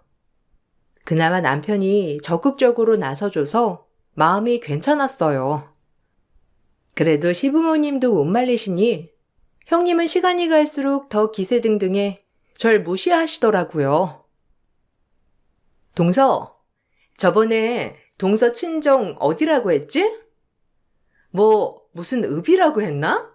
아, 동서 혹시 어릴 적에 무슨 산 타고 놀고 그런 거 아니지? 나는 그런 거 TV에서나 봤지. 진짜 그런 곳이 있을까 싶었는데. 아니, 남편한테 물어보니까 동서네 동네가 딱 그런 곳이라고 하더라고. 동서는 나이만 나보다 어리지. 시골 촌구석에서 어렵게 지내다가 상경한 거야? 형수님, 그런 거 아니에요. 장인어른이랑 장모님께서 귀촌하셔서 주소지가 그렇게 된 거고, 와이프는 어릴 적부터 여기 지역에서 태어나고 자랐어요. 그렇게 따지면 형수님이 자란 동네가 더 촌이죠. 이 사람은 어릴 때부터 백화점이며 뭐며 다 다니면서 다녔는데요, 뭘. 형수님이야말로 수학여행으로 놀이동산 처음 가보시고 그런 거 아니세요? 아니, 뭐, 나야 나이가 있으니까 그럴 수 있다지만, 동서는 솔직히 저보다 나이도 어리잖아요. 동서랑 나랑 그렇게 비교하면 안 되죠. 동서, 그럼 이 과일 먹어봤어? 용가라는 건데, 혹시 처음 본 건 아니지? 아유, 내가 동서네 친정에 이런 과일들 좀 보내드려 봐야 되겠다. 촌에 사시는 분들은 그런 거 많이 안 먹어보셨을 거 아니야. 아니, 형수님, 제가 뭐라고 했어요? 장인어른이랑 장모님께서 귀촌하셔서 그런 거라니까요. 와이프 대학 가기 전까지 이 지역에서 생활했다고요. 형수님 근데 너무 저희 와이프한테 관심이 많으신 것 같아요. 저번부터 자꾸 와이프 촌 출신이냐면서 말하는 거 보니까. 근데 그런 거 아니에요. 아이고, 알았어. 동서는 이렇게 남편이 두둔해주고 너무 좋겠네. 그냥 말해본 거예요. 동서, 기분 나빴어? 아니지? 장난이야, 장난. 기분 나빠하지 마. 그냥 나는 좀 신기해서 그런 거야. 동서네 친정 주소가 읍으로 되어 있어가지고 말이야. 형님은 매번 저를 어떻게든 무시하려고 혈안이셨고, 저나 남편은 그런 형님 태도가 너무 기분이 나빴지만 그 누구 하나 말리지 않으니 뭐라 할 수도 없었어요. 시간이 흘러 저희는 아이 계획을 갖고 임신을 하게 되었고 그 소식을 듣고선 집으로 누군가 바로 달려왔는데 바로 아주버님이셨답니다. 재수씨, 내가 누누이 말했잖아요. 아니, 우리 한 약속은 어떻게 하고선 이렇게 대책 없이? 재수씨, 임신했다는 소식 듣고 와이프가 하루 종일 울고 있는 거 알아요? 당장 가서 재수씨가 사과해요. 내가 뭐라고 했어요? 우리 아이 낳을 때까진 아이 갖지 않기로 약속했잖아요. 아니, 어떻게 약속을 안 지켜? 사람이 순서가 있지. 그걸 왜 와이프한테 말해? 그리고 와이프가 뭘 잘못했다고 가서 사과를 해? 형이 더 이상해. 아니, 아이가 안 생기면 병원 가서 왜 안 생기는지 알아야 할 거 아니야. 원인을 찾던지 도움을 받던지 그래야지. 아무것도 안 하면서 임신을 바라면 뭐가 돼? 형 결혼한 지 5년이고 우리도 벌써 10년이 넘었어. 이제 언제 아이 낳을 수 있을 거라고 생각하는데? 여기까지 와서 쓸데없는 소리 하지 말고 같이 병원이나 가봐. 우리가 왜 병원을 가봐? 아이는 원래 자연스럽게 생기는 거야. 니들이 그렇게 욕심내서 순서를 안 지키니까 자연스럽게 생기려던 아이도 니들 때문에 안 생기는 거라고. 그니까 재수씨도 가서 와이프한테 사과해요. 와이프가 얼마나 임신 기다리고 있는데 원래 자연 순리를 어기면 벌 받는 거예요. 우리가 먼저 임신해야 하는 걸 그쪽에서 먼저 해버리니까 임신이 되겠어요? 얼토당토하지 않는 말을 하는 아주버님을 보면서 너무 기가 막혔고 남편은 크게 화를 냈어요. 남편이 분노하며 화를 내자 다행히 아주버님은 집으로 가셨지만 그 뒤로 저희 아이가 아들이라는 소식을 들었을 때 출산을 했을 때 모두 형님은 오열하며 알아누웠다고 하더라고요. 정말 황당한 일이었고 저나 남편은 아주버님과 형님 내일을 되도록이면 마주치고 싶지 않았어요. 시부모님도 항상 두 사람이 분란을 일으키니 저희에게 매번 사과하셨죠. 그렇지만 따로 시부모님을 만나뵈려고 해도 꼭 그럴 때마다 어떻게 알았는지 나타나서 사람 속을 뒤집어 놓더라고요. 아들은 엄마 머리 담는다던데 우리 재수씨는 어떻게 하나? 우리 조카 공부는 글렀네 글렀어. 우리가 아들 낳으면 당연히 머리 똑똑했을 텐데 재수씨 나중에 조카 키우려면 고생 좀 하겠어요. 머리라도 좋아야 나중에 사회 나가서 생활이라도 제대로 하지. 에휴. 진짜 형, 이딴 식으로 말할 거면 우리 다신 좀 보지 말자. 형, 우리가 형네 피하는 거 몰라? 어떻게 사람 앞에다 두고 그런 말을 할 수가 있어? 내가 나중에 형네 자식 보고 엄마 머리를 닮았다느니 어떠느니 하면 기분 좋겠어? 초등학생도 아니고 무슨 그딴 말을 해? 엄마랑 아버지도 그래요. 형이 이렇게 말하면 부모로서 뭐라고 말을 해야지. 입 꾹 다물고 아무 말도 안 하면서 나중에 뒤에서 우리한테 미안하다고 하면 끝이에요? 너 지금 무슨 말버릇이야? 어른이 무슨 말을 하면 내내하고 받아들여야지. 뭐? 형한테 그딴 말? 이게 정말 버르장머리가 없어졌네. 결혼하더니만 애가 맛이 갔어. 너 언제부터 형한테 이렇게 소리를 질렀다고 그래? 정신을 못 차리고 있어 진짜.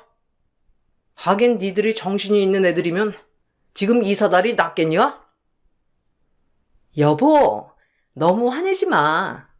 당신이 참아. 어린이잖아. 원래 첫째가 좀 고단한 편이지. 동생들이야 뭘 알겠어. 그냥 지들이 하고 싶은 대로 사는 거고. 당신이 좀 참아. 그리고 부창 부술하잖아. 그 아내의 그 남편. 이게 같이 살면서 따라갈 수밖에 없더라고. 이날을 마지막으로 결국 시댁에 다 같이 모여서 밥을 먹는 일이 멈췄어요. 한동안 아주버님과 형님을 마주하지 않으니 정말 살 것 같더라고요. 그때쯤에 시부모님도 이제는 당신들 인생을 살고 싶다면서 귀촌을 하겠다고 선언을 하셨어요. 남편이나 저나 귀촌 정보도 알려드리면서 집을 어떻게 구하는지 알아보고 있었는데 뜬금없이 아주버님이 집까지 찾아오신 적이 있었어요. 니들 이렇게 니들끼리 잘 사는 건 보기 좋다마는 그래도 효도는 해야 하는 거 아니냐? 아무리 생각이 없다고 해도 집에 와서 밥도 좀 먹고 가족끼리 도란도란 얘기도 나눠야 부모님도 마음이 편하시잖아. 이번에 귀촌하겠다고 한 건 들었지? 그래도 우리가 자식인데 생활비를 드리진 못해도 집이라도 구해드리거나 지어드리거나 해야 하는 거 아니냐? 굳이 집을 지어드릴 필요가 뭐가 있어. 시골로 가시겠다고 결정되면 지금 살고 있는 집 전세를 주던지 팔던지 해서 가면 되는 건데 아직 지역도 결정을 못했고 아마 결정하시면 집 내놓거나 하실 것 같던데 그걸로 새로 집 짓거나 구하면 되지 뭐. 뭐? 그걸 왜 팔아? 그 집은 나한테 유산으로 줘야 하는 건데 그걸 팔면 난 유산으로 뭘 받는데? 그거 원래 내 거야. 두 분 다 돌아가시면 내 건데 그걸 왜 팔아? 집은 일단 그냥 두고 생활비는 그래도 모아두신 돈으로 하실 테니 우리가 집이라도 구해드리면 되지. 뭐 원룸 하나 구해드리면 되나? 뭐? 지금 원룸이라고 했어? 아무리 두 분이라고 하시지만 원룸에서 어떻게 지내? 그리고 귀촌하려면 시골집 구해야 하는 건데 무슨 원룸은 구한다고? 그리고 지금 부모님 사시는 집 꼭 형한테 유산으로 물려주라는 법도 없고 그걸 처분하든 뭐라든 그건 부모님이 알아서 할 일이지 우리가 관여할 건 아니야. 이런 소리 할 거면 찾아오지 마. 그 와중에 자신 유산을 챙기는 아주버님을 보면서 남편은 너무 어이없어 했고 세상 이렇게 이기적일 수가 있는 사람들이구나 싶었죠.